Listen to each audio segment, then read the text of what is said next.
Bienvenue sur Regatta, le magazine de la régate et de la course à la voile.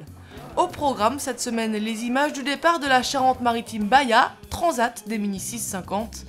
La Transat Jacques Vabre qui partira dans quelques semaines a annoncé quelques petits changements. Groupama 4 a quitté Lorient pour Alicante, port d'où partira la Volvo Ocean Race. Le classement final de l'Audimet Cup et enfin de belles images pour la 33e édition des régates royales de Cannes.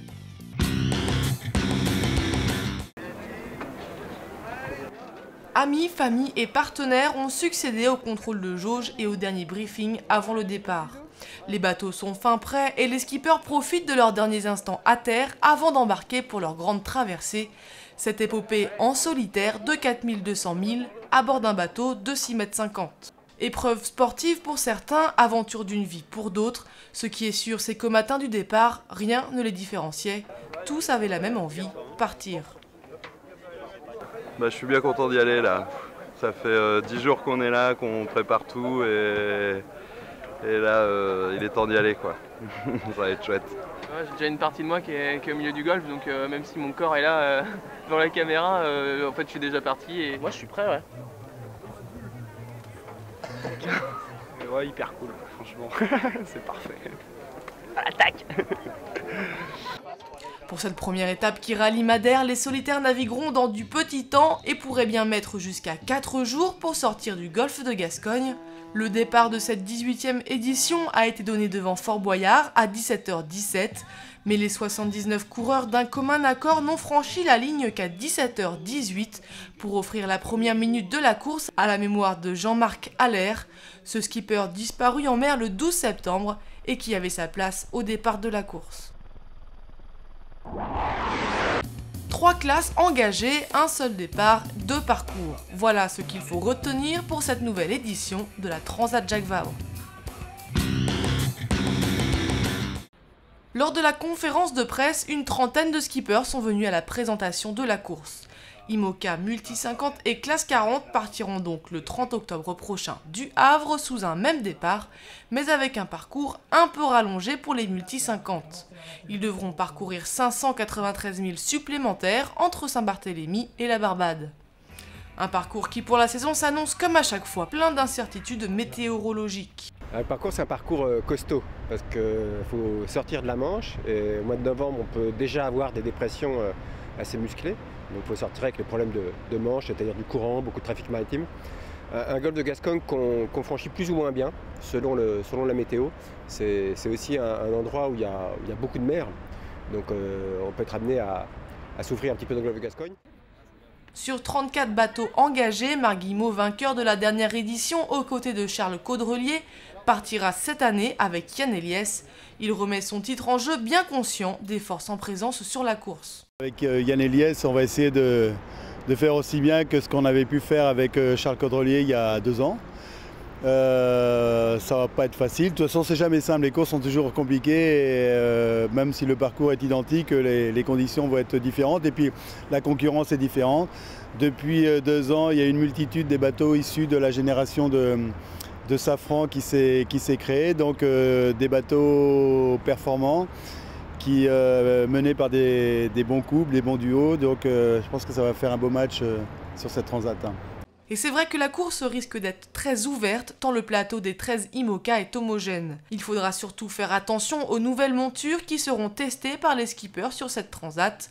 2 sont sortis de chantier cette année, Cheminée Poujoula de Bernard Stamm et Massif de François Gabard.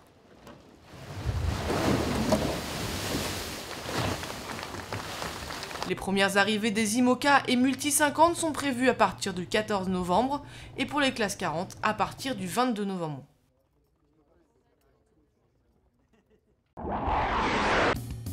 À près d'un mois du départ de la Volvo Ocean Race, ça commence sérieusement à bouger du côté des équipages. Tous rallient ou ont déjà rallié Alicante.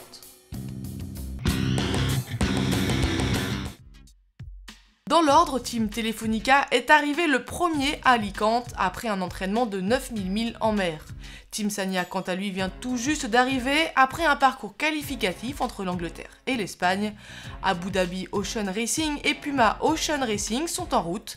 Le reste de la flotte doit accoster avant la date limite du 3 octobre.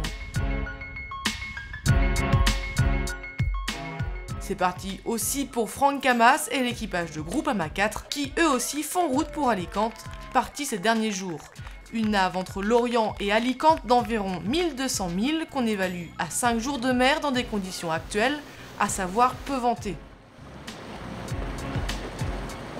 Pour rappel, le départ de la première étape entre Alicante et l'Afrique du Sud sera donné le 5 novembre 2011 et pour le reste, suivez le guide. La première étape ralliera donc Cape Town en Afrique du Sud, port duquel ils repartiront le 11 décembre, cap sur Abu Dhabi. Ils reprendront la mer le 14 janvier pour Sanya, à l'extrême sud de la Chine, pour en repartir le 18 février vers une longue traversée jusqu'à Auckland, en Nouvelle-Zélande. Le 18 mars, ils mettront les voiles sur le Brésil, au sud, Itaré, ville qu'ils quitteront le 22 avril pour Miami, en Floride. Le 20 mai, ils traverseront l'Atlantique pour Lisbonne, au Portugal. Le 10 juin, une étape beaucoup plus courte les amènera chez nous, à Lorient, avant de repartir le 7 juillet en Irlande.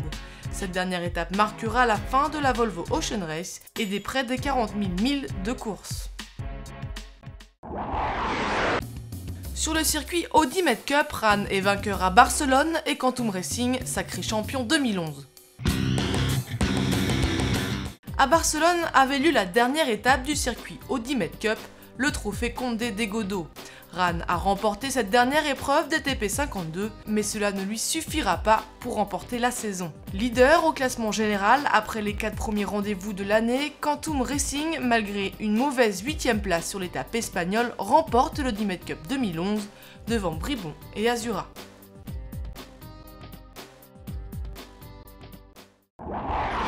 La croisette a vibré une nouvelle fois au rythme des régates royales de Cannes, un rassemblement toujours aussi exceptionnel.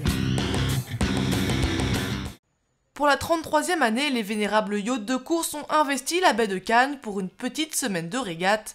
Plus de 70 vieux gréments et esprits de tradition ont disputé la finale du Challenge Panerai, régate qui marque la fin de la saison de ces grandes courses de tradition nautique. Le dernier jour s'est soldé par une annulation de course, la faute à un vent d'est trop léger. Nan, Moonbeam 4, Arcadia, Léonore et Shamrock 5 seront les grands vainqueurs de cette manifestation.